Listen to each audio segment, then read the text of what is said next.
today's material. That's too much of a side conversation. Okay.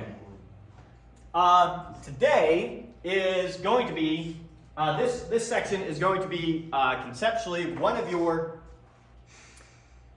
not conceptually, homework-wise, it's going to be one of your easier sections.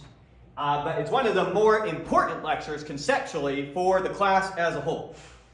So up until now, we've kind of just been getting you comfortable with doing physics. So far we've been in a field called kinematics. Kinematics is looking at motion without really looking at the source of motion. The source of all motion in our universe is ultimately a force. Now motion really meaning an acceleration, but good enough intuition. So forces are ultimately what cause all the interesting things that happen in our universe to happen.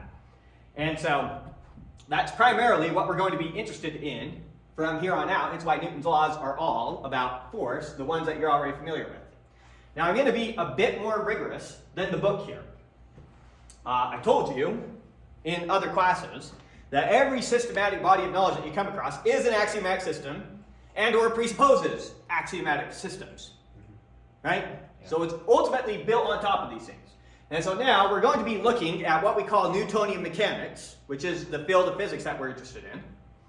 It's the field that pretty much describes everything, and we're going to be looking at the axioms or the postulates of Newtonian mechanics, which is what we call laws of physics. Just the laws are the postulates? Yes, that's what we mean by a law. It's something that we validate inductively. But before we get to that, first let's talk about our primitives, the things we are presupposing. So one of our primitive terms is space. This is not something we are defining, this is something we are taking for granted. What we mean by space. And what we are assuming with space is that it can be modeled by R3, for those of you who are comfortable with that notation. That's just three-dimensional space, Euclidean space. And so we are assuming that whatever this space thing is, that it functions like a Euclidean space, and we can use Euclidean space to model it. So like the Pythagorean theorem we expect to hold in this space as an example. Isn't it more of a hyperbolic space? No.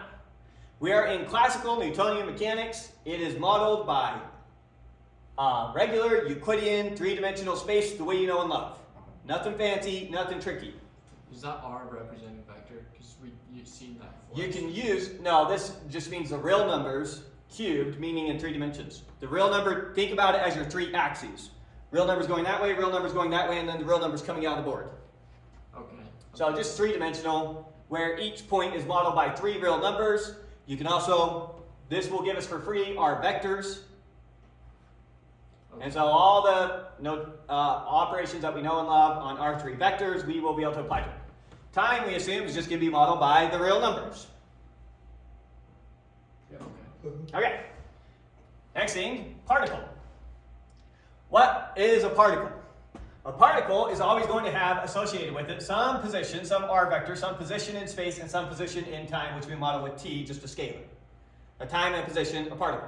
A particle is a point-like thing. This is how we will model objects over and over again in our math. We will do over and over again, you'll watch me say, here's the book. And we model it with just a point. Yeah. Just a particle. We assign to it some position in space, some position in time. The trajectory of a particle is just some function giving us its position here as a function of its time here. Right. Yeah, okay. Okay, so particle, mathematical object, it's not a real thing. We will model real objects with particles. Particle, mathematical object, the object, the actual real object. Right. Now we're going to conflate that from here on out. I'm going to say here's a book. And you understand, no, that's a particle, or that's symbolizing a particle which we're using to model the book. These particles, they can have a mass associated with them. So a mass is a primitive term. We don't define what a mass is. And you can exert forces on these particles. You don't define what mass is? No, we don't define mass, we don't define force, we don't define space, we don't define time, and we don't define particle. Didn't the book give a definition for mass and force? No. Oh. Yeah, probably just equation. These are primitive terms, they are not defined. Okay. Some of these primitive terms come with some pre-packaged stuff that we just understand is built into it. And so obviously between these, we already have all the axioms of the real numbers and all the axioms of Euclidean geometry built right in there. Yeah. And so right out the door, we assume that we can use Euclidean geometry and what we're now modeling this space with as this space. And calculus, I assume. And calculus, yeah. Calculus just falls from real analysis, yeah. Right. Okay, so those are our basic primitive terms. Good so far? Mm-hmm. Kind of like our undefined terms when we did geometry, Yeah. except for they come pre-packaged with some stuff. In geometry, we were starting from scratch. Yeah. Okay, so now we get our first postulant. Our first postulate of physics. Our first axiom, or our first law. Often referred to as Newton's zeroth law. Why is it called his zeroth law? Well, because he never explicitly stated it himself. He just assumed it and kept going on his merry way. What is his first law, or his zeroth law? It is that forces can be modeled as vectors.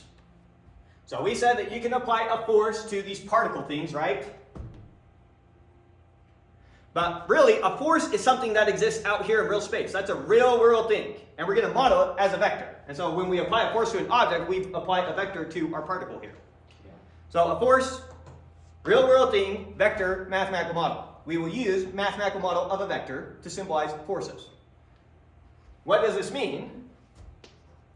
This means that when we want to talk about a force acting on some object, so if I've got some object here, and I've got a force tugging on it this way of a force F1, and I've got a force tugging on it this way of a force F2, what this instantly gives me, if I can model those with vectors, is the resultant force will be something that looks like that. That will be the resultant force of those two forces. So that's what I was saying with the angle over there. Is that the resultant force? Because you're breaking it up into the two. No, that's just breaking it into its components. So I can take this resultant force and break it back up into those components if I want. Isn't the F1 and F2 its components? Sure, you can think about it that way. I just happened to draw them that way, but this F2 could have been on an angle like this. Maybe F2 was coming down here. Now the resultant force, when you add both those forces together, what's that going to look like? It's A little somewhere more, in the middle. definitely a lot more to F2. Yeah, it's gonna be something, I don't know, probably pointing down just a teeny bit over like that. Yeah. I don't know if that goes down more than that goes up, let's pretend it does. But something like that, some resultant force. And so what this is telling us is that we can take these forces that are being applied on objects and add them together the same way we add vectors together and get a resultant force vector. And so how do we know that this is a valid law of physics? We have to validate this inductively. Oh, yeah. I see. So we have to apply forces to objects in this universe and see if the resultant way that that object behaves is as though you added the force vectors together. Yeah. So that is a scientific fact of observation. We observe this to be the case in our universe. It didn't have to be the case in our universe that this was true. Right. It is the case in our universe that this is true. And then in the book, superposition was like the totals. Superposition means adding the vectors together with a vector sum. Okay, so that was. So the superposition of those vectors is just their vector sum. So that is the same thing as the superposition principle. Thanks. I was going to mention that. Isn't superposition a quantum term? Does it have any? I don't know if we want to touch the third postulate, quantum mechanics. It's typically said that if it can be in state A and it can be in state B, then it can exist in any superposition of those two states. What exactly they mean in that context is any complex linear combination. Linear combination, have you come across before? Sugar. And then complex linear combination is just one with complex numbers, but doesn't matter. It's a different thing, but it is related. There's a reason that they're using the same word. But no, superposition is not a quantum term. The superposition is just the sum of them. Why is it this? Are we ever going to get to like the negative adds of vectors and then multiplication and division of them? Oh, yeah. Like, do they have words that are like superposition? Oh, that no. we use? No, just adding all the vectors together is what we'll typically be doing. You can subtract one vector from another, but typically we think about that as adding a negative. And then there is not a notion of dividing a vector by a vector or multiplying a vector by a vector the way that you're thinking. There is a cross product and a dot Yeah, product. which we did that, but Those are their own things. okay, Okay, I see.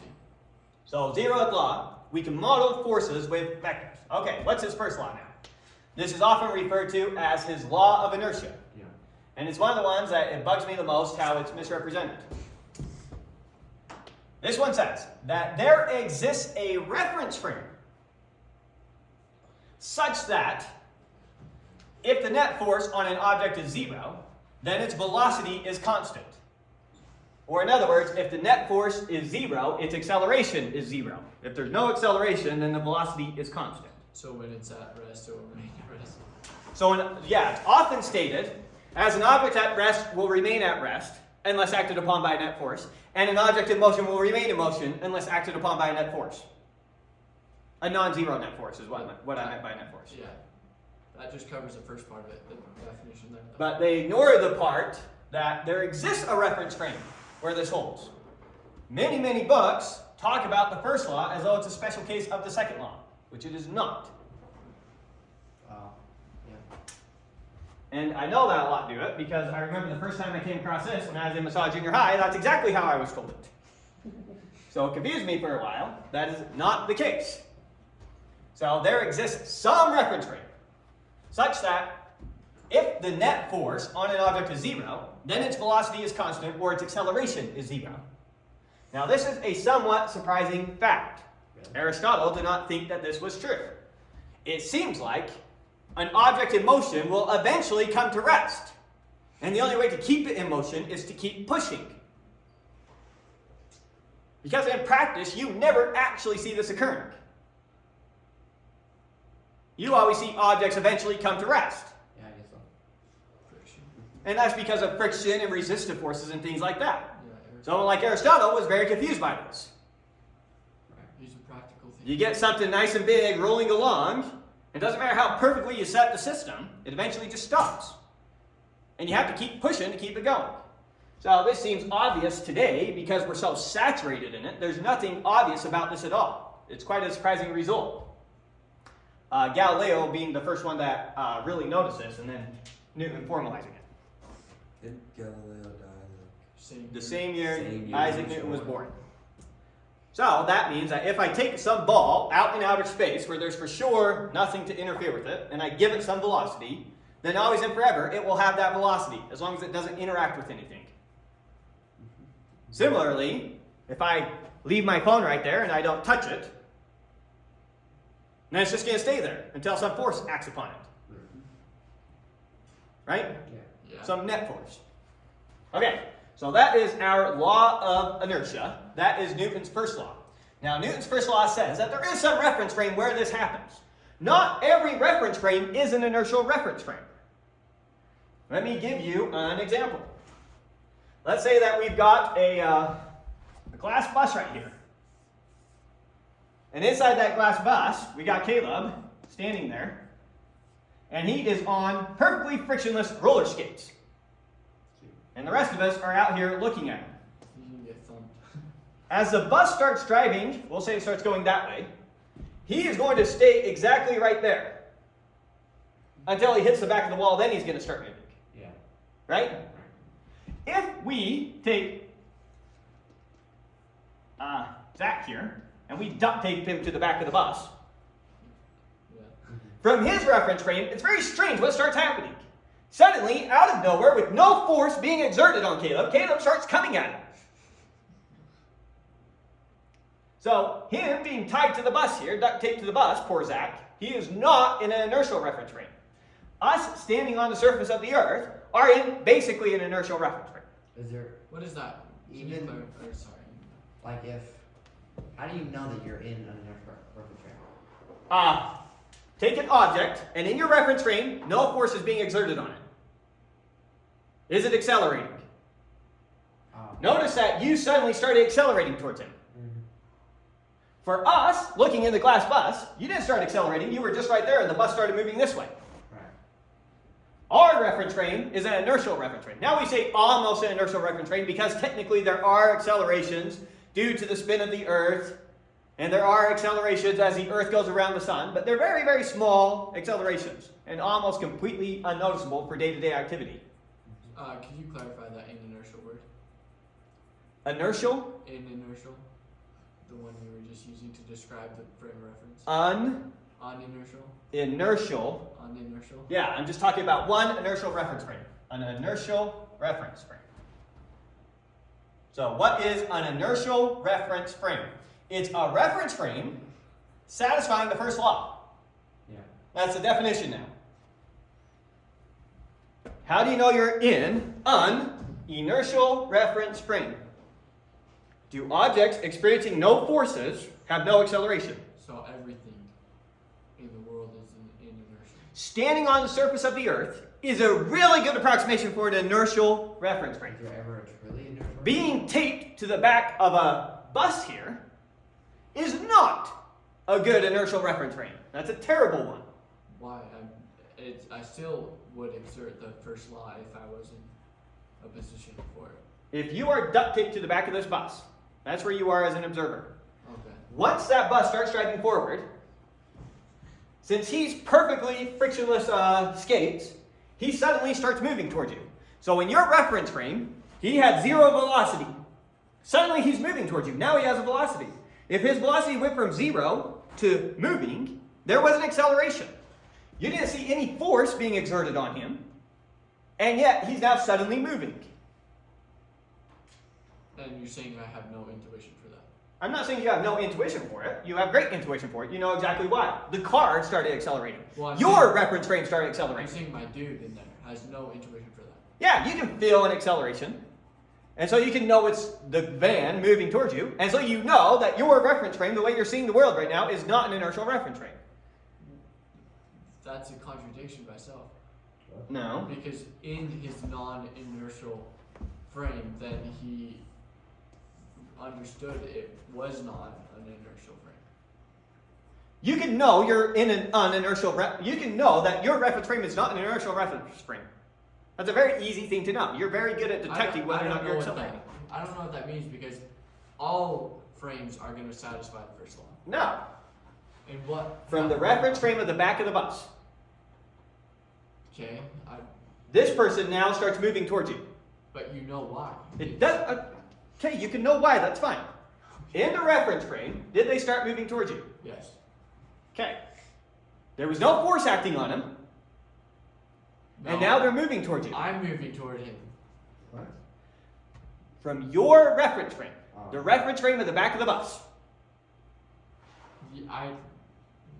Then I'm moving towards him. Then he is coming at you. Now, your reference frame, your origin is where you are. That's your origin. That's where you're talking about everything from. Suddenly, at 1 minute, he was at position 2 meters from you. Next second, he's at position 1 meter from you. I'm getting closer to him now. In your reference frame, So reference frame is just particle, basically. no, reference frame is how you are imposing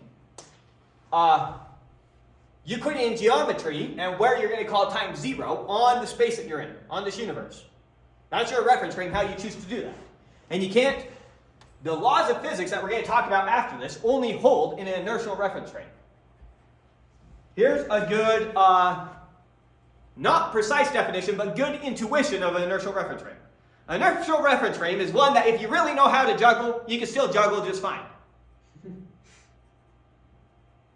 All the laws of physics are behaving the way that they should. Mm-hmm. In a non-inertial reference frame, that juggler is going to have a really hard time. If I mounted his feet to the bottom of some bus and started speeding up and stopping, creating all sorts of accelerations, he's going to have a hard time juggling. Mm-hmm. From his reference frame, the laws of physics are not behaving the way that he's used to. I see. In his in his inertial reference frame. Okay. I see. Okay. So this has nothing to do with it somehow cheating reality or anything like that. It's just flat out, using this as your coordinate system is a bad idea. The laws of physics won't hold. Using this one, good idea. The laws of physics will hold. So there's basically no inertial reference frames. Because Is there a perfect inertial reference frame? No. I mean, it's hard to say. First off, Newtonian mechanics isn't perfect. It already has flaws. But you could think about the perfect inertial reference frame as you being out in space away from every single object. You're just floating there by yourself. Isn't space still expanding? yeah, Not in Newtonian mechanics. Oh. We are modeling space as R3 infinite going on forever. So that's And we are modeling time as infinite going on forever. That's built into our It's baked into Newtonian mechanics. Newtonian mechanics is only a great approximation of the universe and does a phenomenal job describing our day-to-day activity. Because relative to that calculator on the desk, the universe is infinite. Okay, so that is an inertial reference frame. Now, if you are in an inertial reference frame, then every single person traveling with a constant velocity relative to you is also in an inertial reference frame. Okay. So let me set up a different scenario. So now we're saying that the bus has already started moving. And now it's traveling at a constant velocity and happens to be going by. But it's traveling at a constant speed. Now in that scenario, the people inside the bus are in an inertial reference frame, and the guy standing out here is in an inertial reference frame. It's only when the bus gets going or slows down that your juggling gets messed up. Yeah. Once the bus starts traveling at a constant velocity, you can juggle to your heart's content, and you don't have any problems. There's no mystical forces going on. Anytime there's a force in that reference frame, there's also an acceleration in that reference frame. Make sense? Yeah. Now we're going to do a quick proof to show that RF, a reference frame moving at a constant velocity relative to an inertial reference frame is also an inertial reference frame. So I'm going to prove that if you have one for sure inertial reference frame, any other reference frame moving at a constant velocity relative to your inertial one must also be inertial. And this is going to be a very simple proof, but it's hard to just get the abstractness of it instantly, so I'm going to set up a picture, but this picture has nothing to do with the proof, it's just going to help you understand the proof. Okay, sweet. Okay, so here's the picture in the proof. Here is person A with reference frame A, measuring they're the origin of everything. Okay. Person B is standing in this glass bus moving with a constant velocity that way, with their reference frame. And now inside that glass bus, there's a ball rolling forward, again with a constant velocity, Okay. measuring from its reference frame, the center of A. You with me? Okay. The velocity of B relative to A is just how fast the bus is moving. The velocity of C relative to B is just how fast the ball is rolling inside the bus. And the velocity of how fast C is moving relative to A is the sum of those two. Yeah. You with me? Yes. Now, you already did this from, was it the last chapter or the chapter before, where in different reference frames you can always just add the velocities together. The velocities are just the vector sums. You with me? Yeah. Okay. So, let A be an inertial reference frame, where the net force on B and C is 0. B being the bus and the guy on the bus, whatever. So, from our perspective here, when we look at him, we say he's experiencing no net force, and the ball is experiencing no net force. They're just standing still. Which, not standing still, it means that they're moving at a constant velocity relative to us. 0 acceleration. Is the 0 net force means 0 acceleration. Yeah. Doesn't mean 0 velocity. so they're not accelerating. Oh, So they're not accelerating. The bus is traveling at a constant speed, and inside that bus, the ball is rolling at a constant speed. yeah. Make sense? So since A is an inertial reference frame, and since there is no net force on B and no net force on C, then the velocity of B relative to A has to be a constant. That's what it means for it to be an inertial reference frame. And the velocity of C relative to A has to be a constant. Now the question is, how does person B see C? Are we guaranteed that they also see it as moving at a constant velocity? What was not? Isn't the ball rolling and he's not? Well, remember, Pat, this picture was just to help us understand the proof. Right. So, the question is, if I know that B is moving at a constant velocity relative to A, and if I know that B is experiencing 0 net force in A's reference frame, and therefore has a constant velocity relative to A, and C is experiencing no net force, and therefore has a constant velocity in A's reference frame, does C for sure have a constant velocity in B's reference frame? No. That would make sense if it did. That's what we're going to prove is yes, it does. And so we're saying that both these, since this is an inertial reference frame, this also has to be an inertial reference frame. That's what we're arguing. The ball Okay, can that be makes rolling though. The ball is rolling, but if there's no net force acting on the ball, then there's no acceleration. There's still velocity. We don't care about that. Remember, what's a non-inertial reference frame? That's you duct tape to the back of the bus.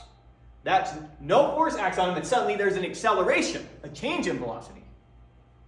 And the ball's constant. So we're saying right now at this instant, the bus is moving with constant velocity that way, and the ball is rolling with constant velocity that way as well, inside the bus.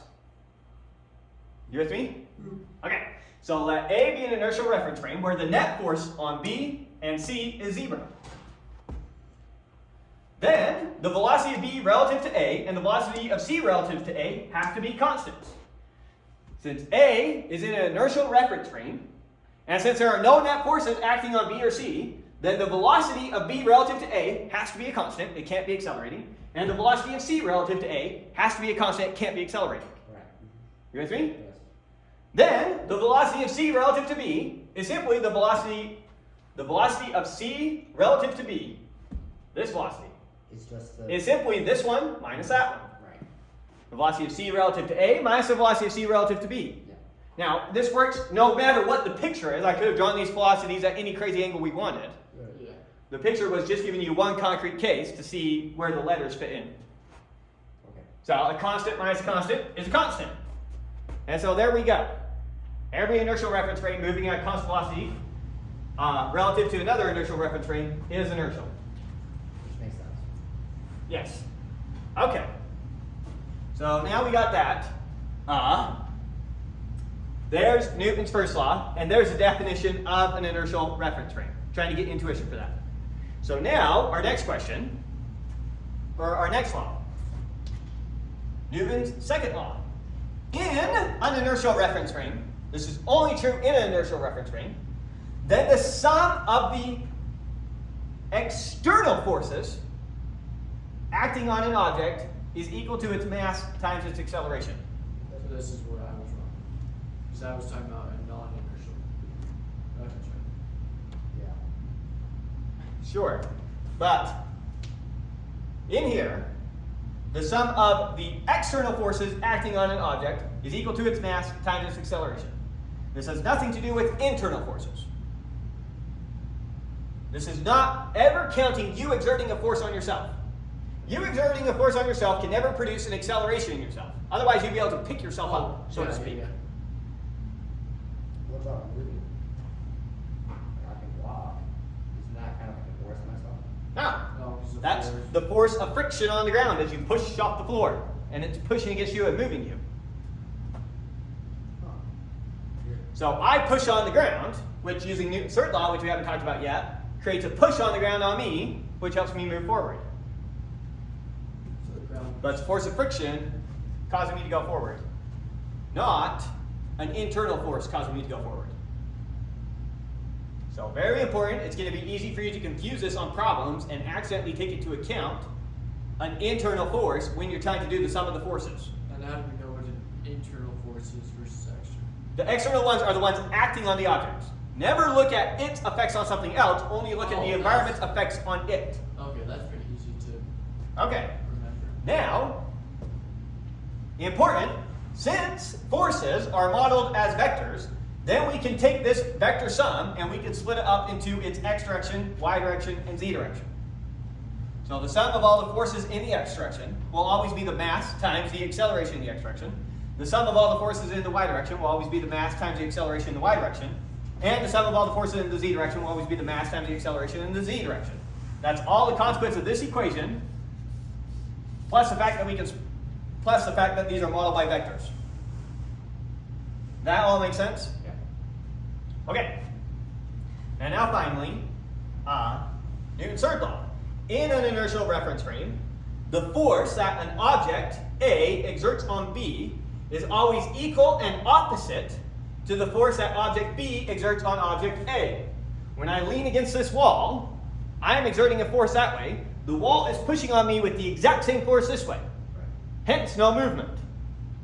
I'm pushing on the ground with a force that way of my weight, it's pushing up with the normal force this way against me. Okay? Now when we talk about sources of forces, or forces in a more proper sense of the term, all forces are ultimately due to four things.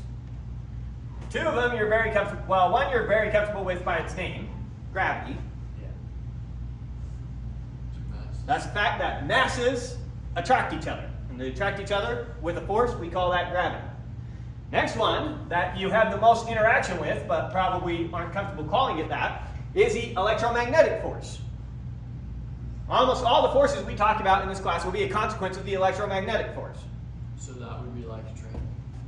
That would be like me leaning against this wall. Why don't I fall through the wall? What's going on there? Your electrons are. Right, if we zoom in, here's an atom on the chalkboard, here's an atom on my hand. The atom on the chalkboard, it's got an electron going around it. My hand has an electron going around it. Electrons, like charges, repel each other. And so the electrons in my hand are being repelled by the electrons on the whiteboard. And so I'm not moving forward through it. That's why I'm not falling through the floor right now. It's why I have friction. It has to do with the bonds of the objects not wanting to give away. So the electromagnetic force, together with gravity, will pretty much explain all the physical phenomena we care about. Just for the sake of saying a complete list, the other two forces are the weak nuclear and strong nuclear. Very briefly, weak nuclear force, this is what's responsible for radioactive decay, causing atoms to come apart. Strong nuclear force, this is responsible for what's holding atoms together. Think about it in the nucleus of an atom, I have a proton right next to a proton. That's crazy. Like charges repel each other, and the closer I get them together, the more they push apart. It was electrons repelling electrons that stopped me from going through this board. And yet these two protons are right next to each other, right there in an atom. They're about as close as you can get them. How does that work? How does that work? They are pushing against each other with an incredible amount of force due to the electromagnetic force. However, the strong nuclear force is holding them together. What is that force? It's the force that holds them together. And it is only operative on stupid small distances. So I take two protons, and they're pushing apart, pushing apart. If I keep pushing them close enough together, eventually the strong nuclear force is going to come into effect, and we're going to get something that we call fusion. Ish. Well, they're not really atoms, but if I took four hydrogen atoms, they're going to repel, repel, repel. If I force them close enough, then we can get fusion and get a helium atom. Okay. So, just to be complete, those are what they all are. All we're ever going to look at is cases where it's these two. These two showing up in different ways, or combinations of these two. And so the forces that we're going to talk about to begin the book are going to be these 6 types of forces. So we'll talk about a contact force. What's a contact force? That's me pushing on something, making contact with it, pushing on it. Right? Now obviously that's really the electromagnetic force in one way. Right. The normal force. The normal force is how hard the ground pushes up on you. And we call it the normal force because it is always normal to the surface you are on. Right. So if I have some ramp here and I stick a box on it, and let's say that the box is not moving. Let's look at its free body diagram really quick. We've got its weight pulling it down like that. Yeah. The normal force is going to be pushing it up like this. Now notice that those don't cancel out to 0. So there's also going to be some force of friction canceling it out that way. Friction holding it up. And these two will always, if we did the vector sum, perfectly cancel out the weight. Unless it's sliding.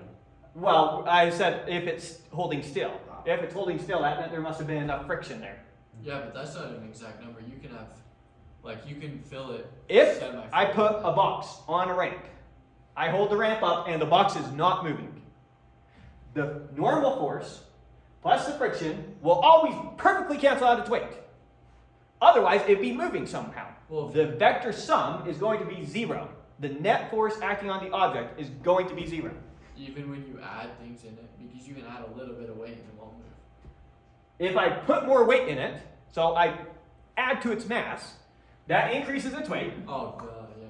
That increases the normal force, and it increases how hard friction is pushing to hold you up. So at what point would it slip? Well, whenever you overcome friction, and so the weight is higher than the friction can push back. You can't overcome it with that model, can you? You do it all the time. You friction get goes it, up. huh? Yeah. You lift the ramp a little bit higher, and it starts sliding, because friction can only cancel out so much. And then eventually, it's not going to cancel out anymore. You're going to now have a net acceleration, or a net force, and you're going to get a net acceleration. So when you overcome the friction, the box starts to slide, because the force is no longer canceled out. Its weight is no longer canceled out. Okay. Okay. So that's what we mean by normal force. Always normal or perpendicular to your surface. It is not the opposite of your weight. Your weight is down every time. It doesn't matter the angle of the platform. The normal force is always normal to whatever the surface is that you're on. Two very different things. Okay. The force of friction, you already have good intuition for that. It's what stopping that box from sliding down the thing. It's what makes it hard for you to move the box when you're at home or move the couch or whatever you have to do.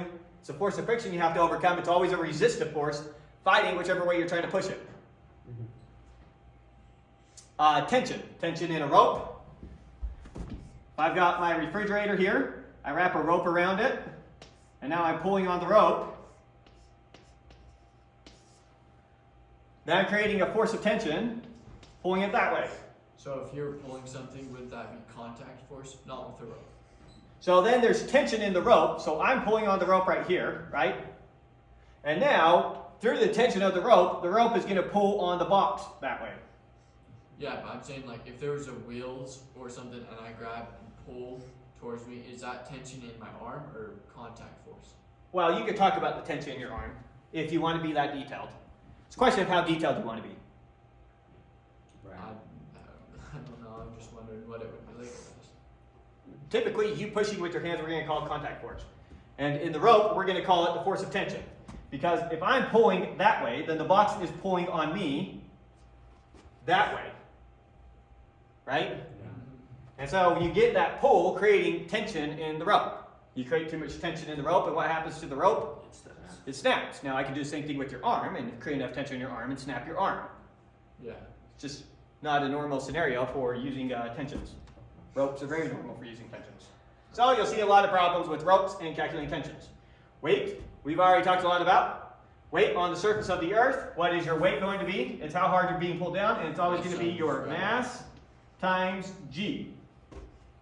So you'll almost always be able to use mg to calculate your weight. So what does density play into mass? Density, we'll get into density, but Well, I'm saying like, density is just how much space that mass occupies. oh, So imagine I've got 1,000 pound little solid ball here, and drop it. It has a weight that it has, versus distributed over a big box. Different densities, same if they have the same amount of mass, same amount of weight. gotcha. Okay, and then finally, long-range forces. Long-range forces now are going to be forces that don't travel through some medium. Yeah. And so gravity is also an example of a long-range force. It doesn't travel through me. It doesn't travel through a medium. There didn't need to be any things in contact for, if I drop you out of an airplane, for that Earth to suck you right down towards the Earth. That's interesting though. So it happens in a long-range sort of way. Similarly with electricity and magnetism, both these are long-range forces. But if I take two magnets and I try shoving them together, they repel each other. There's no medium that force is going through. There's a field. It creates a field, but what's the medium that the force is traveling through? If you know a little bit of your physics history, it was being convinced that such a medium exists that led to the theory of the ether. Yeah. And Einstein disproved the ether. That's What his about- big breakthrough. What about space-time? Like the, You could talk about a gravitational wave that's traveling through space-time. so that's kind of like a medium that you can start with. In general relativity, then gravity isn't really a force. It's more like how mass bends space-time.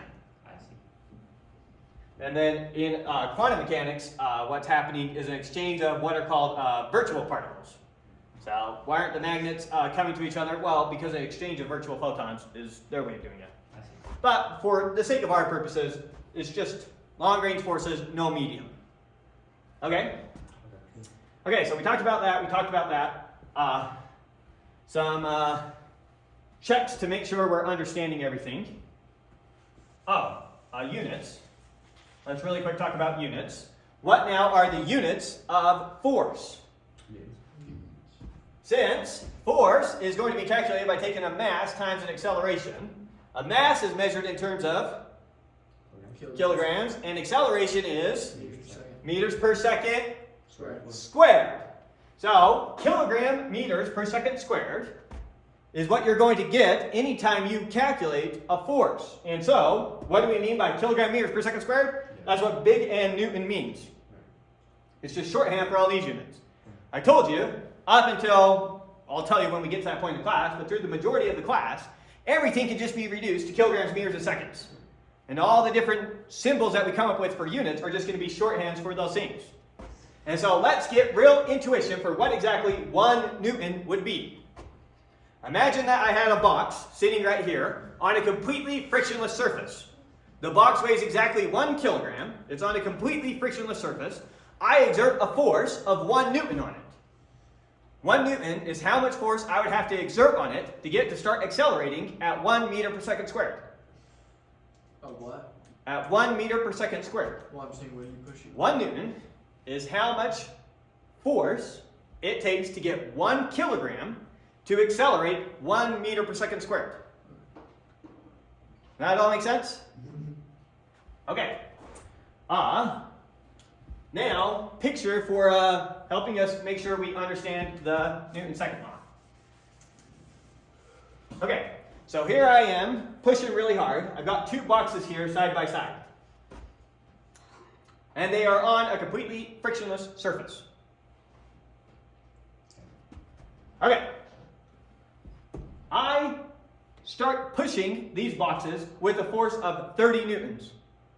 The first box weighs 10 kilograms, box A. Box B weighs 20 kilograms. Okay. I'm pushing them with exactly 30 newtons. Question, how fast are the boxes accelerating? 1 meter per second. 1 meter per second. Squared. Right? Wrong. Wrong. How much do both boxes weigh together? 30 kilograms. 30 kilograms. So my total force is equal to the mass of the 2 boxes times their acceleration. My total force is 30.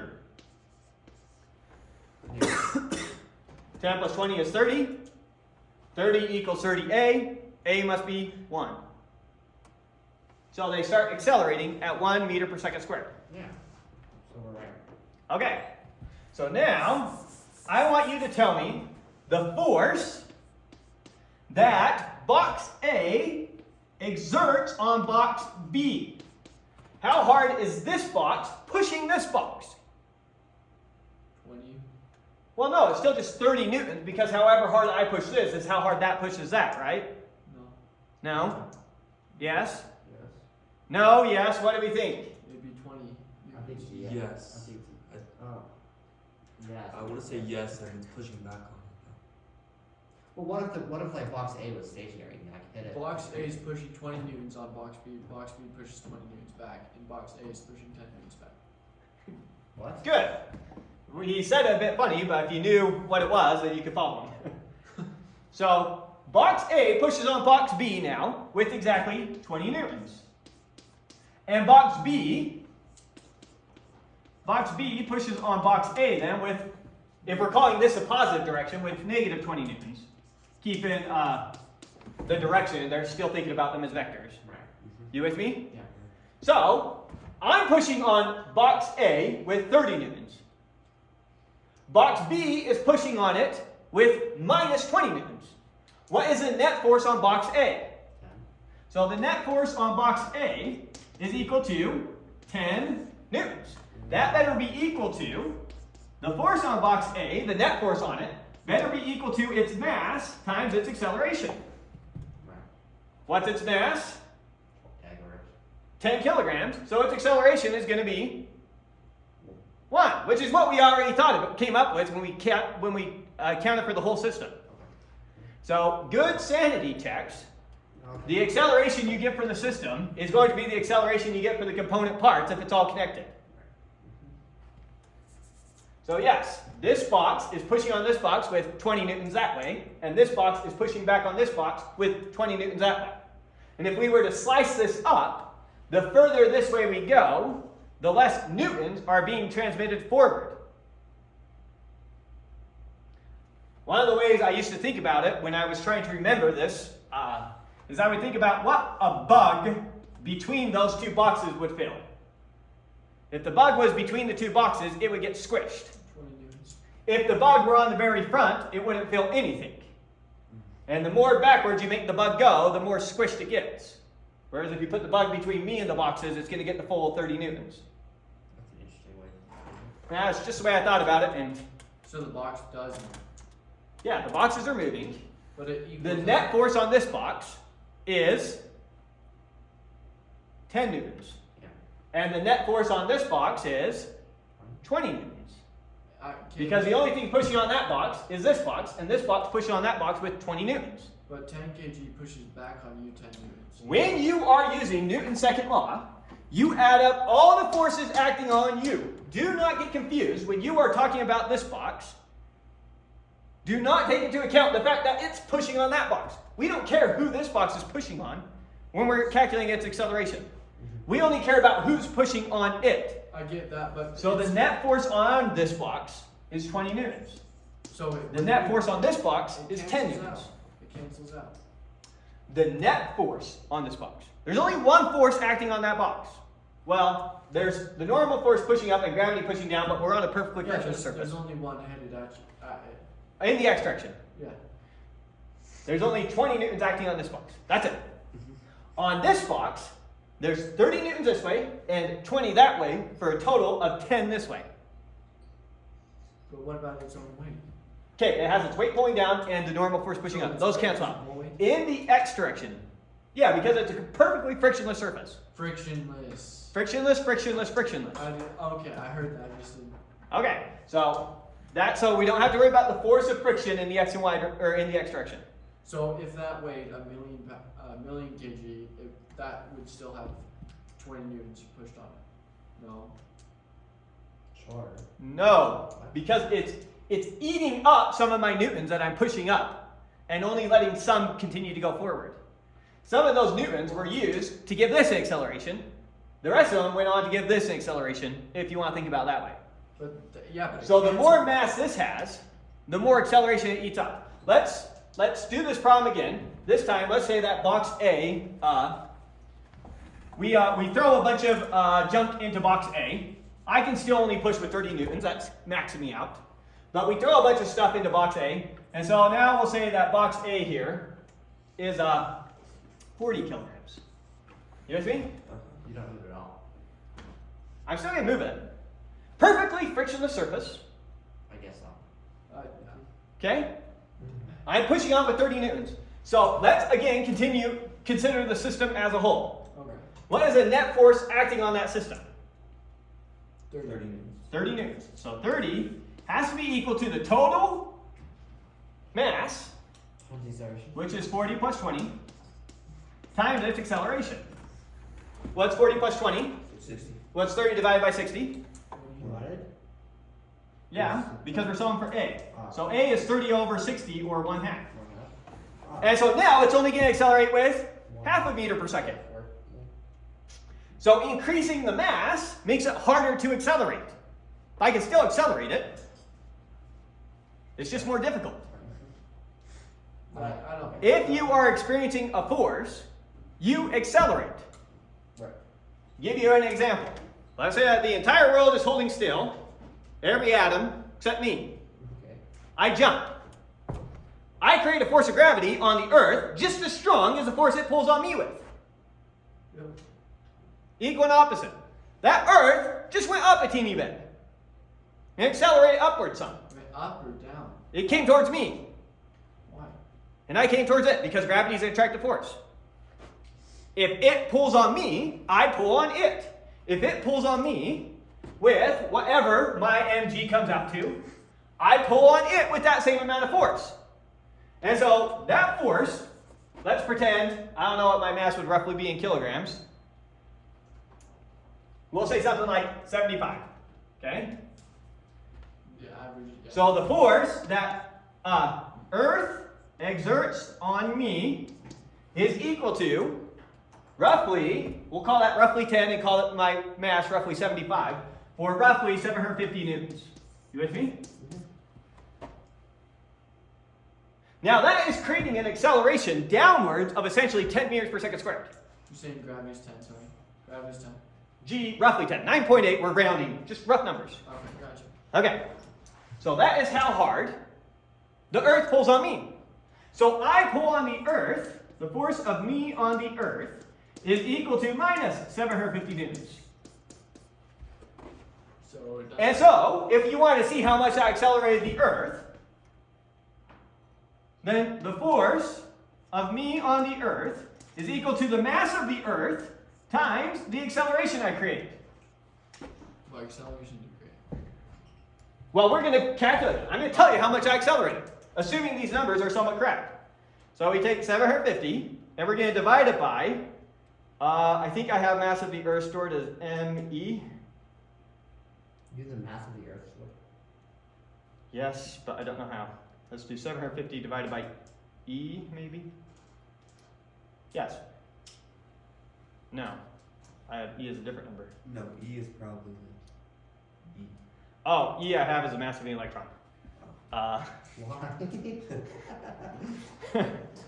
Numbers I've used from doing calculus over and over again. Really quick, mass of the Earth. Mass of Earth. Okay, 5.9721 times 10 to the 24.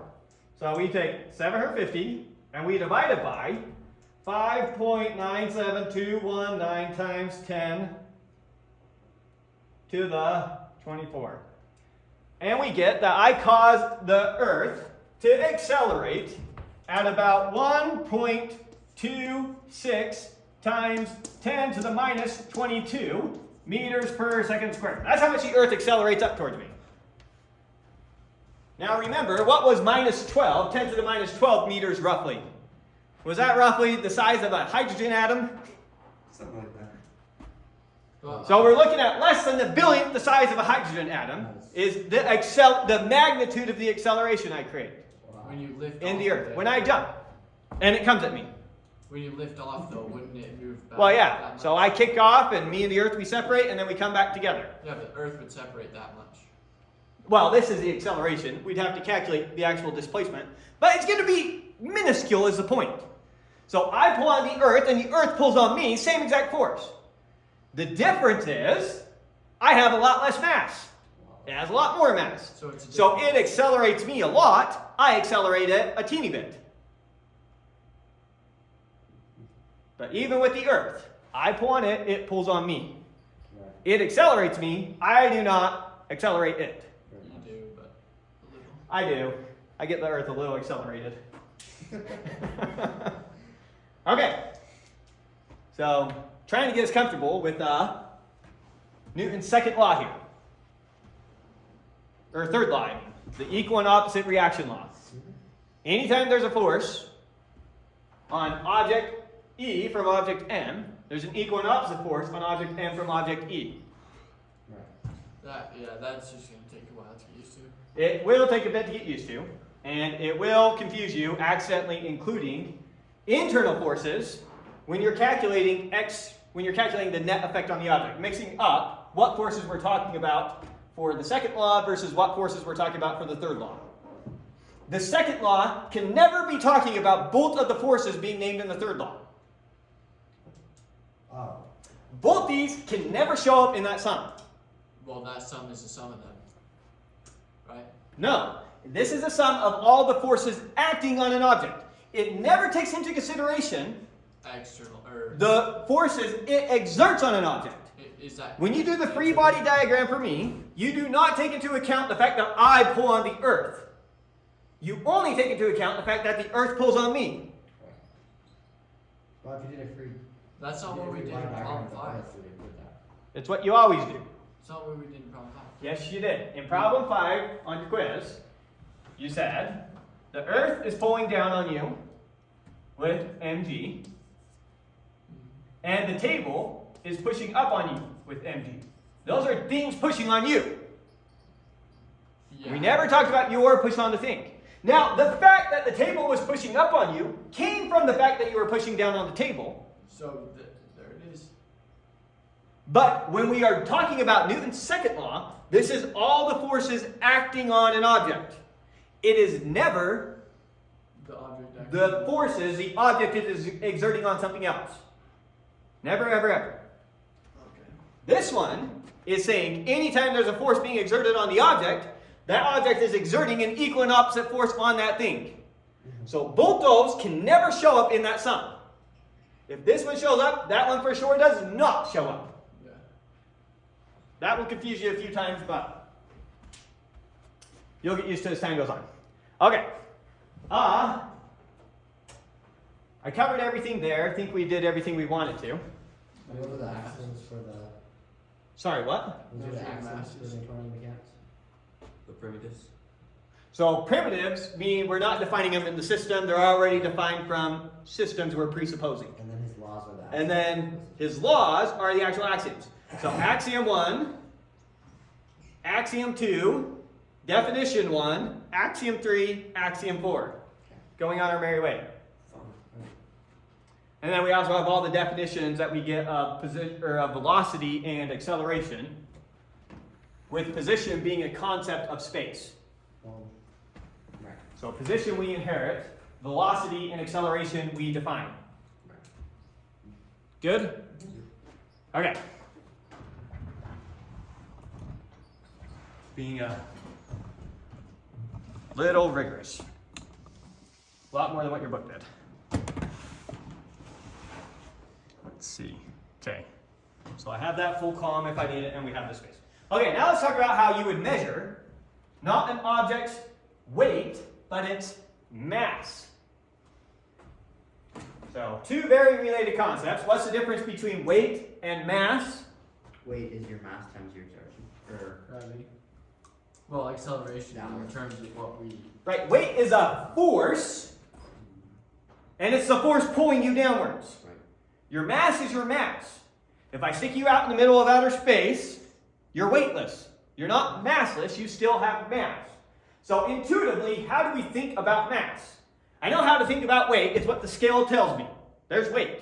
How do I think about mass? Could you get Your- it from water? Your inertia kind of, how much it takes for you to move. So your mass, one intuitive way to think about mass, is how hard it is to accelerate an object. So we got a big boulder here that I can lift. Being on the surface of the earth makes it hard for me to pick up that boulder and hold it up. That's because it has a lot of weight. Throwing that boulder doesn't really have to do with its weight, how much I can throw it to the side. Taking that big boulder, go put me out in outer space where there's still no gravity, is still just as hard to push it that way. Right. Because of how much mass it has resisting me. This has a teeny bit of mass. So this, on Earth, I can check it that way pretty good. And out in space, I'd be able to check it that way pretty good. So mass, one way to think about it, is an object's resistance to being accelerated. The more mass it has, the harder it is to get it accelerated, to get to change how it's moving. It's a lot easier to stop a little kid running at 10 meters per second, or that's pretty fast, at 1 meter per second, than it is to stop a train that's moving at 1 meter per second. So, mass, one way to think about, is it's an object's resistance to being accelerated. Another way to think about mass is it's kind of a way of adding up all the matter that something is composed of. All the stuff you're ultimately composed of, that's what your mass is somehow getting at, calculating. It's somehow a measure of how many atoms you're composed of. Makes sense. So those are the two ways to think about it, and the two useful ways to think about it. So now, I tell you, I am going to define 1 kilogram. I go and I break off some block of rock here. There's my block of rock. And I say, however much stuff this is, whatever the mass is, I'm now going to call it 1 kilogram. So now we got our unit. Okay. And we'll make sure it's composed of platinum, and we'll go stick it in a glass case in Paris somewhere. Okay. There is our 1 kilogram. Now, how do I measure your mass. Now that I have 1 kilogram, some unit to make reference to. Water is into volume. Base it on. Way overthinking it. You can put on a scale, like that. Just a scale, like the way that people have been doing this for years upon years. How much gold is this guy paying me? We pull out the scales, right? Okay. And so all we need is something, some little, what's it called? Balance? The balance point, yeah. And I know what you're saying. Fulcrum? Fulcrum? It's like a fulcrum lever. or something. Whatever. It's blanking out right now. But the point is, you get one of those, and I have you come stand over here, dupe, and you're now going to exert a force downward that way, right?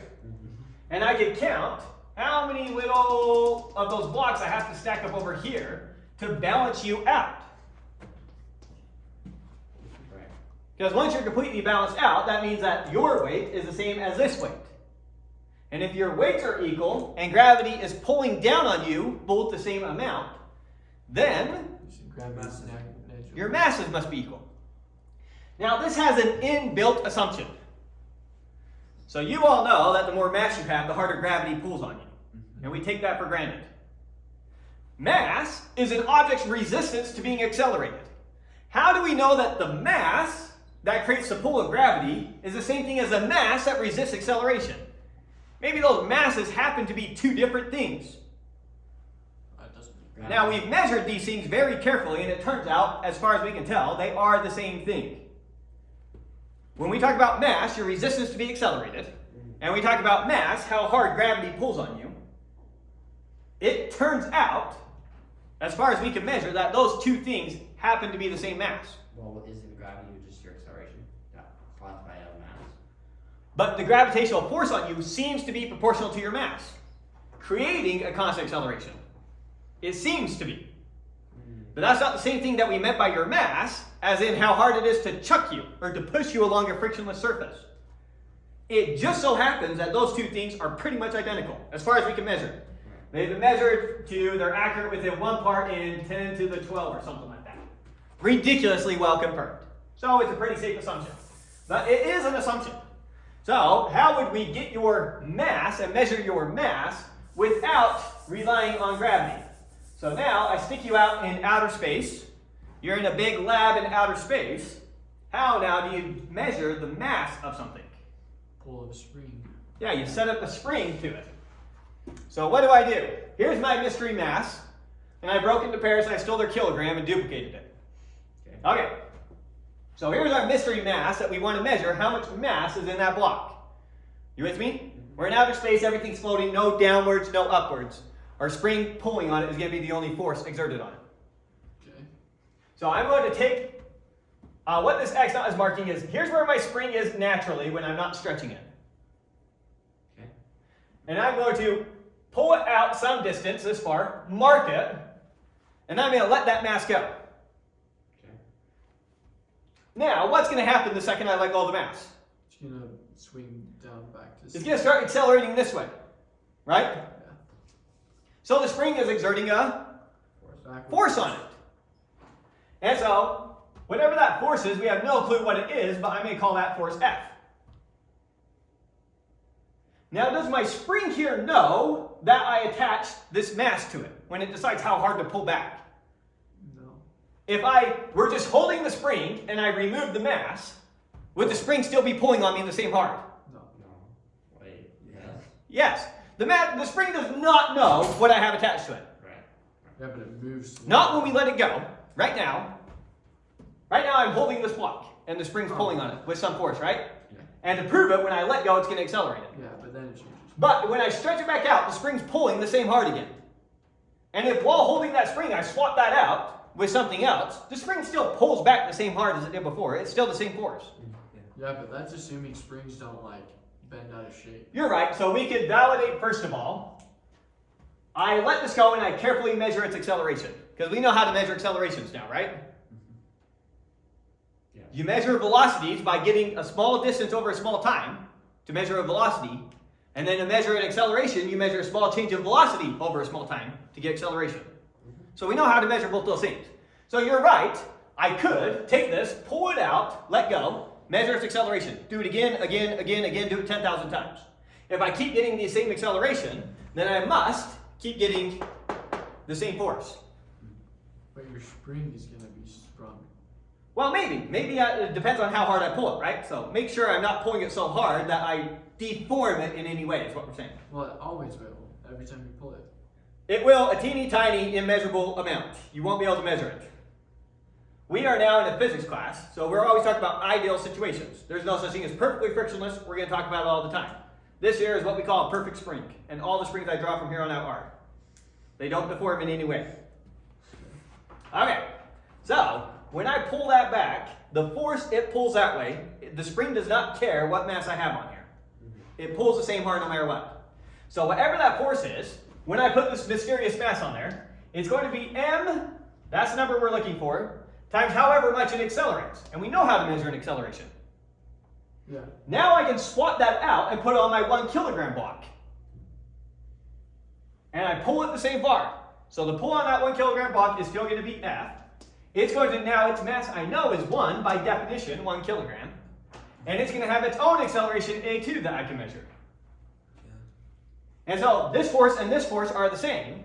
And so I get m times A1 is equal to 1 times A2. Or in other words, now my secret mass is equal to A2 over A1. Which,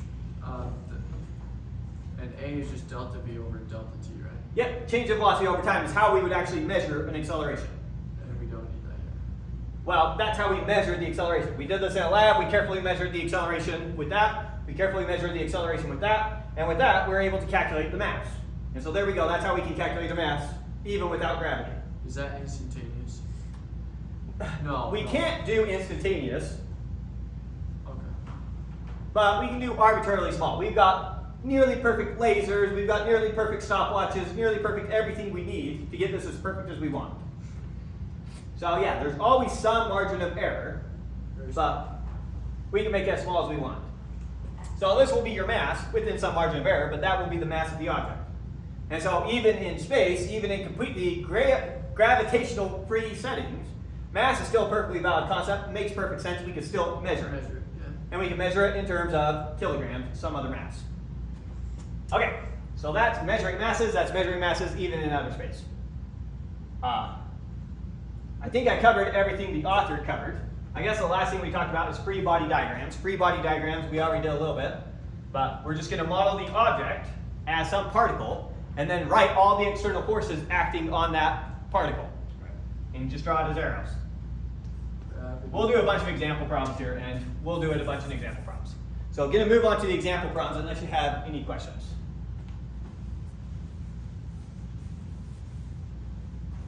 We'll give ourselves some space to work over here.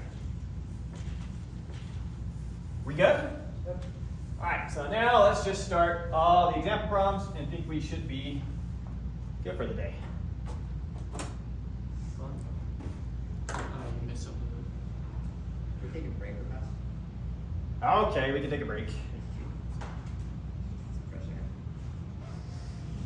That's right. Okay, let's now just cruise through these example problems, make sure that we understand everything and didn't miss anything. Sorry, let's make so that we can actually read that, shall we?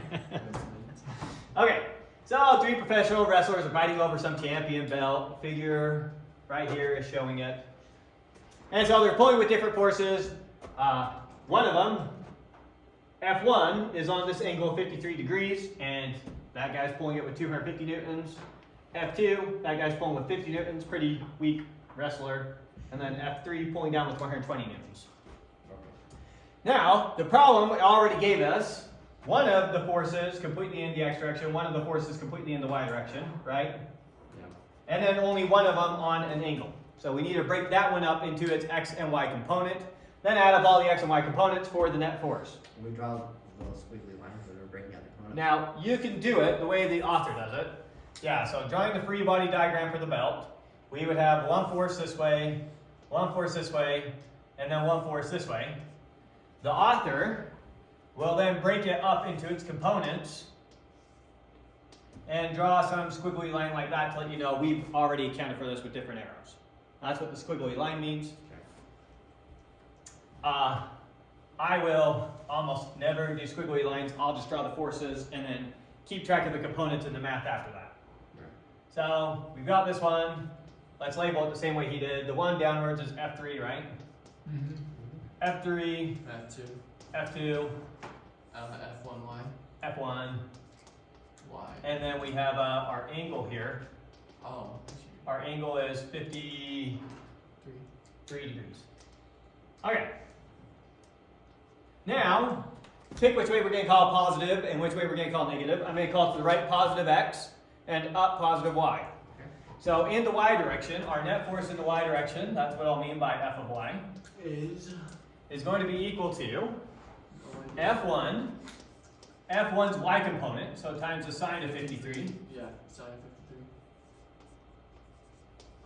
minus whatever the F3 is. Y. That's in the y direction. F3 straight down. So, And I'm calling this way positive, that way negative. With me? Similarly for f in the x direction, and the y to y first. In the x direction, in the positive direction, we have F2, and then we're going to minus this thing's x component, so cosine. which will be F1 times cosine. Cosine. 53 degrees. Okay, so plugging into our calculator, what does f of y come out to? And then one of you do f of y, I'll get started on f of x. Well, what's F1? You don't know. F1, so he labeled them all in here, sorry, but yeah, probably good idea to scribble those down. We know the magnitude of F1 is equal to 250. The magnitude of F2 is equal to 50. And the magnitude of F3 is equal to 120. Okay, so we have all our numbers, right? Yeah, top one's 79. That's what the y comes out to? Okay. Say that again. 79.65. What's 79.7. Assuming we have 3 significant figures, let's double check.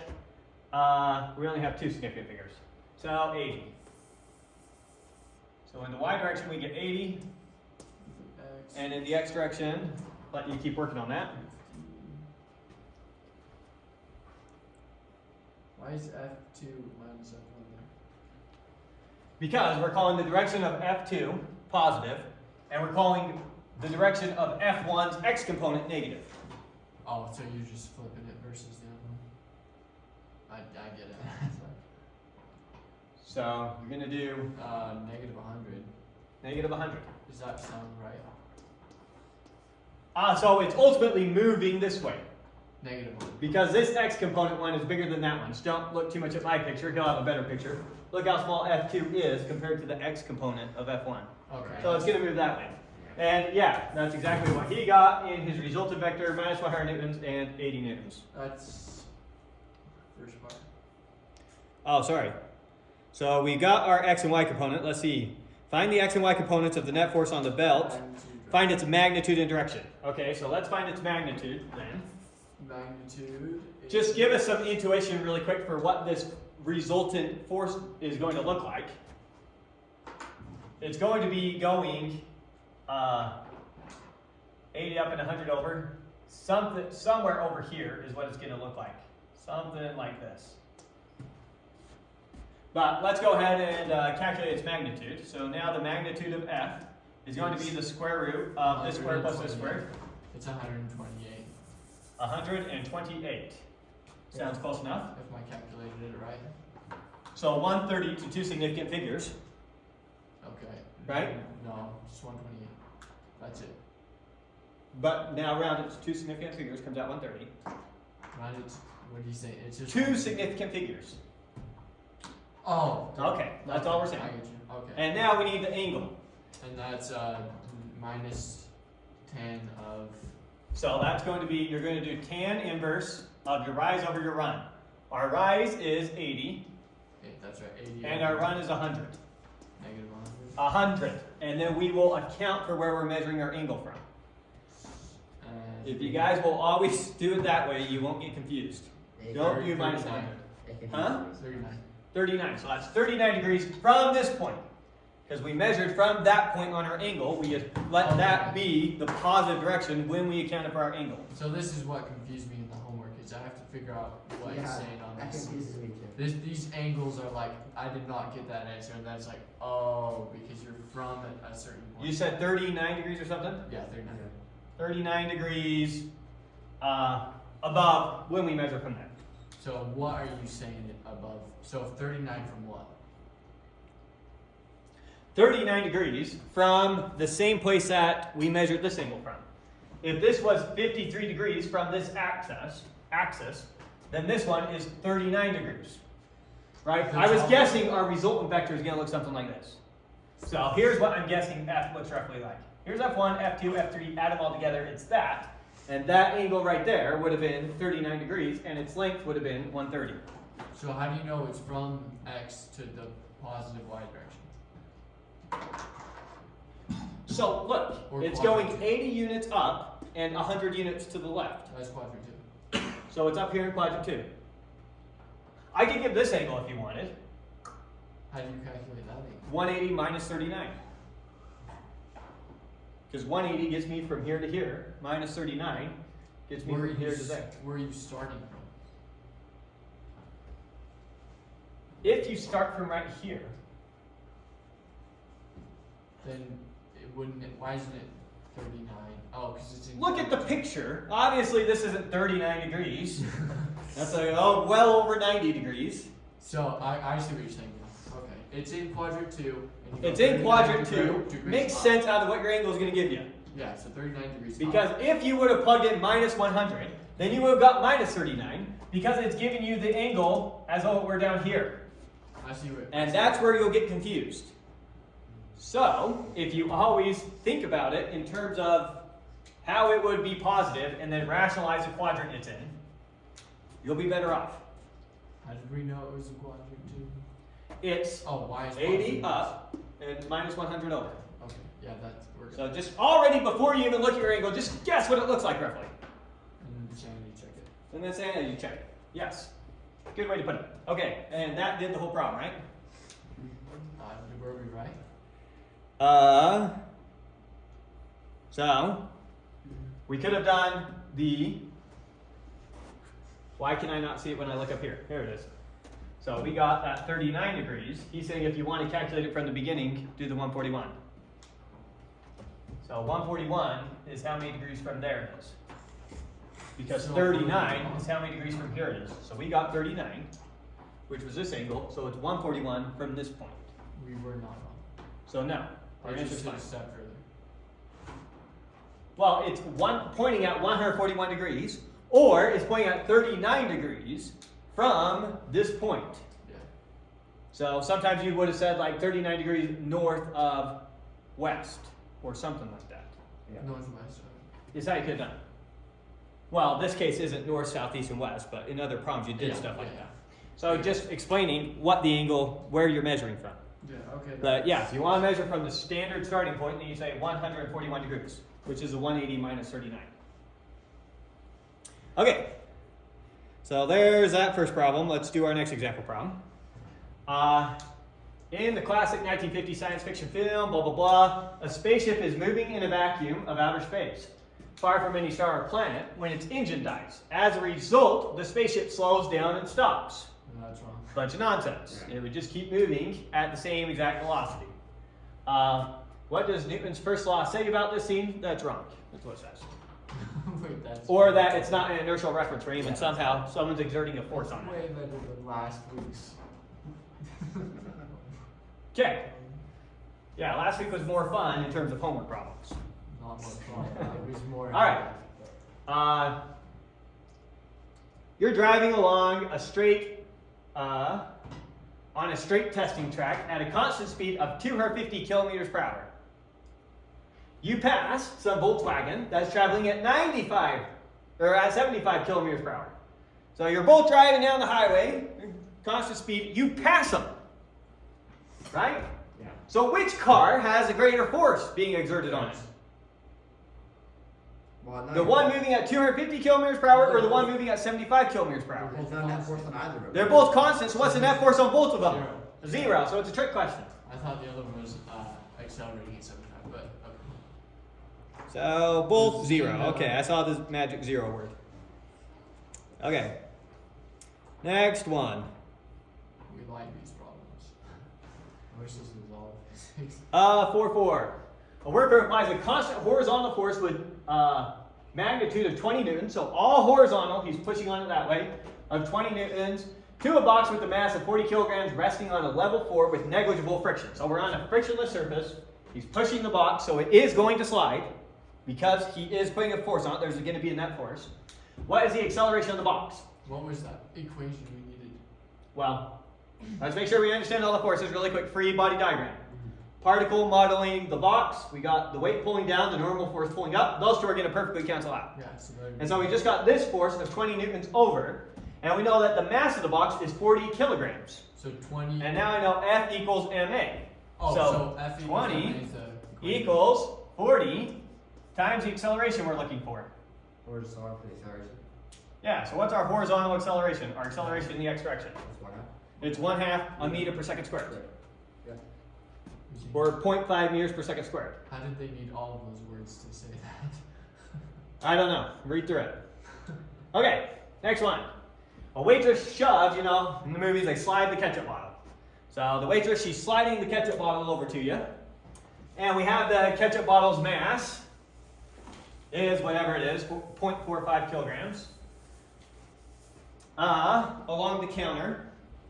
The bottle leaves her hand, moving at 2.8 meters per second. So let's try and get some things. What was the mass? 0.45 0.45. kg. What was our initial velocity? 2.8. 2.8. So, Okay. Then it slows down as it slides because of, this time we're taking into account friction. It slides 1 meter, so its displacement, its final x position, we'll say is 1 meter.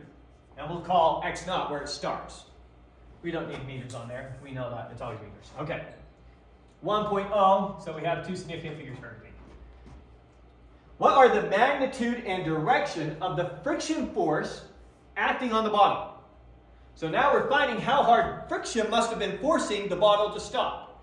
We're sliding the bottle over, friction's pushing back on us. Right. You with me? yeah. Okay.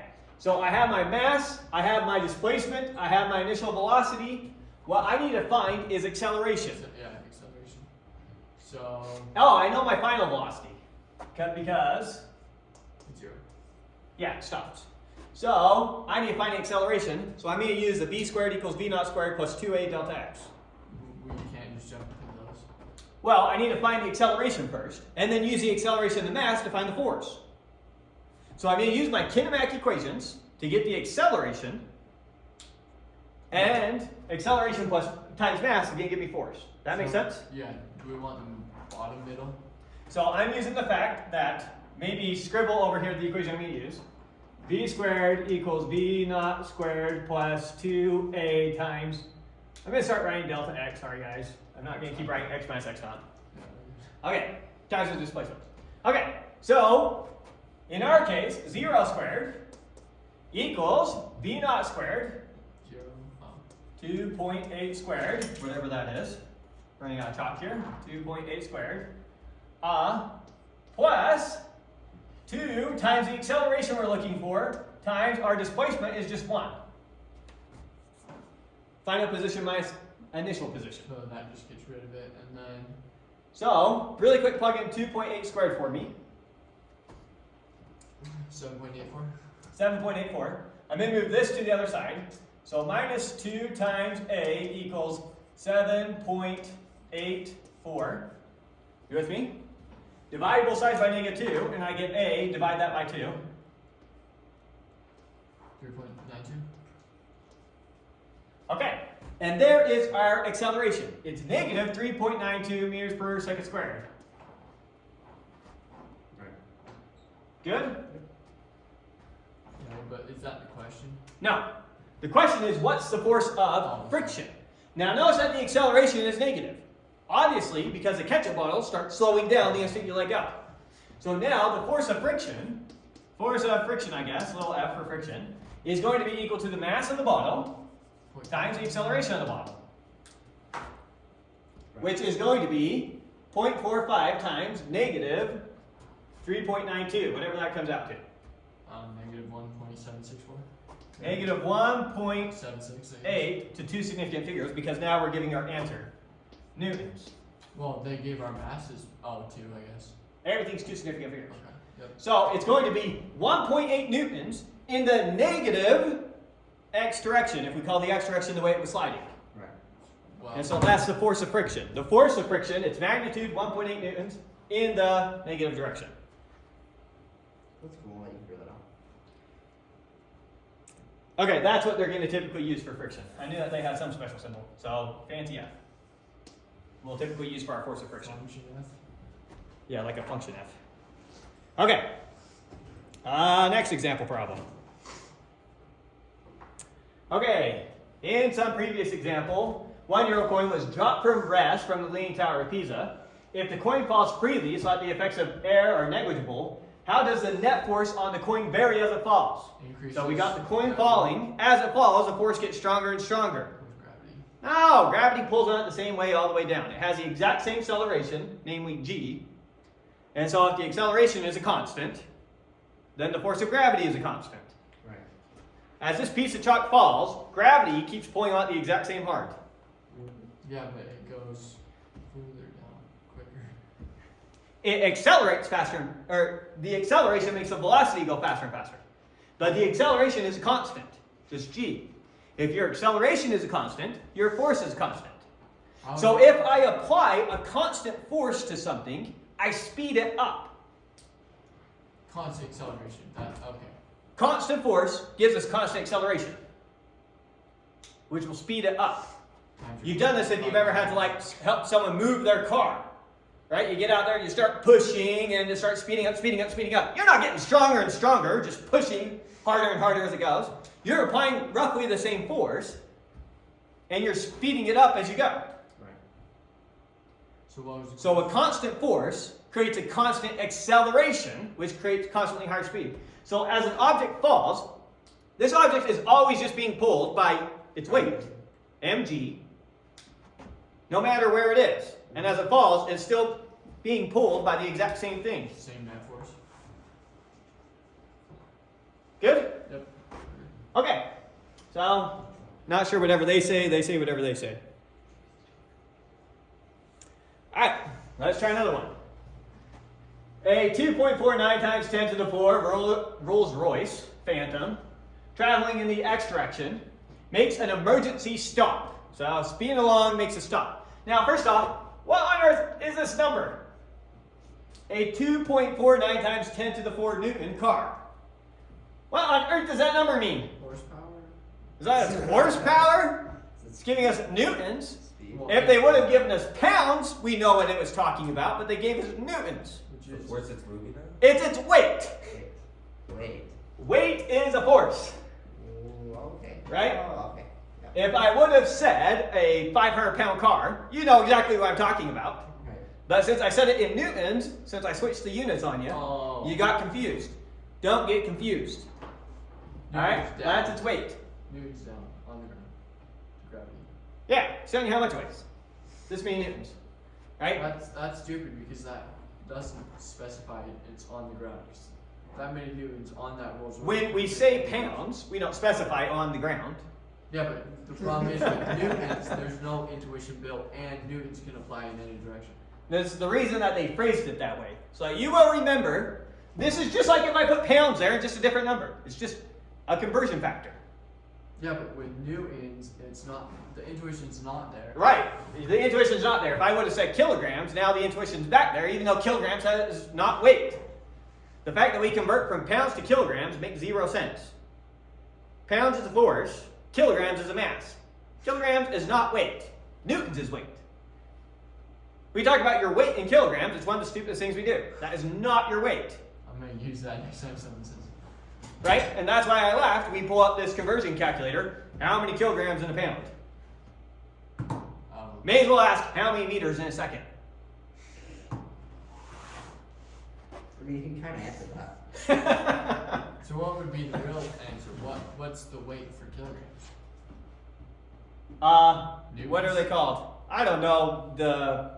Actual. The foot things that they do. Foot pounds? Is that what they use? Yeah. instead of kilograms might be foot-pounds.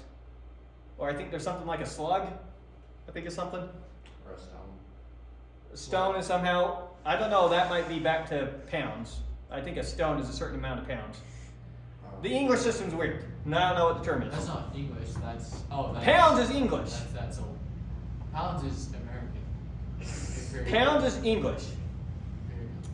Right, there's English and there's metric. Imperial and metric. We're in the metric system. So you can convert from newtons to pounds the same way you can convert from meters to feet. You cannot convert from kilograms to pounds. It makes 0 sense. Right.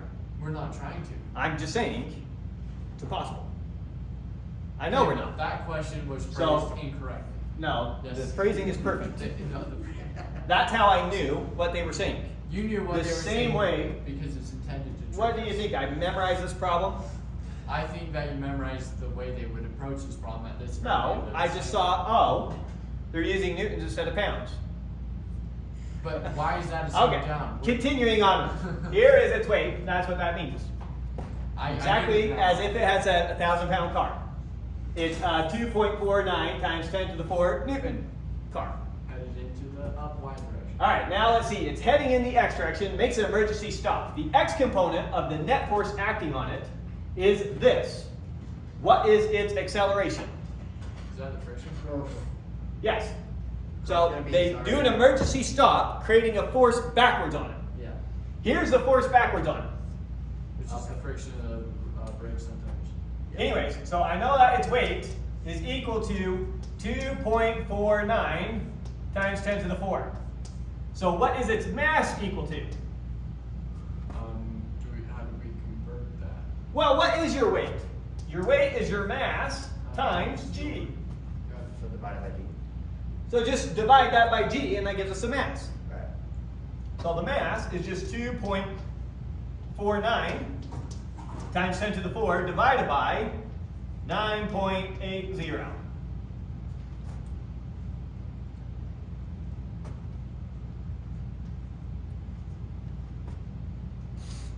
It's 2,540. 2,540 Point eight. kilograms. One if we. 3 significant figures, good enough. Okay, Wait, so we should round it up to 2,541. now 3 significant figures. Oh. Okay, now there's the mass of the car. We know the acceleration, or sorry, we know the force that's going into deaccelerating it. The question was, what's the acceleration? So now if the force of braking is equal to negative 1.83 times 10 to the 4, that's still going to be equal to its mass times however it's accelerating. Where are you getting that from? So it's slamming on the brakes, creating a force against it of this many newtons, Yeah. which is causing the car to slow down. Yeah. So it has acceleration this way. Yeah. So the force is equal to the car's mass times however much it's accelerating. It's going to be a negative acceleration, just like we have a negative force. Okay. Is that just that equation? It's just F equals ma. Okay, I see it now. Our force is equal to our mass times our acceleration, where we know our force is this number. So we don't have our acceleration. So we just need We're to calculating the acceleration. divide that by mass. Perfect. So the acceleration is just going to be equal to the force we're braking with, divided by whatever our mass is. We know what our mass is. We know the force. And we know the force we're braking with. So this is equal to negative 1.83 times 10 to the 4. All over, our mass was 2,540, right? Yep. So Negative negative 7.20. Minus 7.20 meters per second squared would be our final answer. Oh. And that's what they have. That seems kind of low, doesn't it? Like intuitionally, that feels like kind of a low number. So this is slowing down 14 miles per hour roughly, or probably more like 15 miles per hour roughly every second. That's really. So that's going from 30 to 0 in 2 seconds. Okay. Good job. To go back to our good old-fashioned English units that we love. Okay. So we did that one. Definitely want to do example problem with Newton's third law. Those are usually the hard ones. Okay. after your sports car breaks down, you start to push it to the nearest repair shop while the car is starting to move. How does the force you exert on the car compare to the force the car exerts on you? Equal. Same. But the car's moving. So finally, you pushed it hard enough that now you're pushing harder on it than it's pushing on you. Otherwise, it wouldn't move, right? But the force is still the same. So I'm pushing on the car, and me pushing on the car, it's pushing back on me as hard as I'm pushing on it. Once I push back on it harder than it can push back on me, I get to move. Right? No. Okay, good. Don't let me trick you. Wait. It pushing back on me is a consequence of this. There is no way around this. If I'm pushing on with the force of F, it is pushing on me with the force of negative F. Fine. It's just that the net force on it, now that I'm pushing on it compared to friction, I'm now overcoming the friction. It has nothing to do with how hard the car's pushing on me. That makes so much more sense. What are Oh you my saying? word. I thought people would explain that to me, and I. Okay. So, yeah, sorry, I tried to confuse you so I could clarify again, because this will be the trap you fall into over and over again. I'm pushing on the car. Yeah. The car is pushing on me with an equal and opposite force. How? Newton's third law. Okay. Okay. Now, why isn't the car moving when I'm pushing on it? You haven't. Because it- What's stopping it? What force is stopping it? I'm giving it a force. It's not moving. There has to be another force. The weight and friction. The friction. And so once I push hard enough to overcome friction, it starts moving. Correct.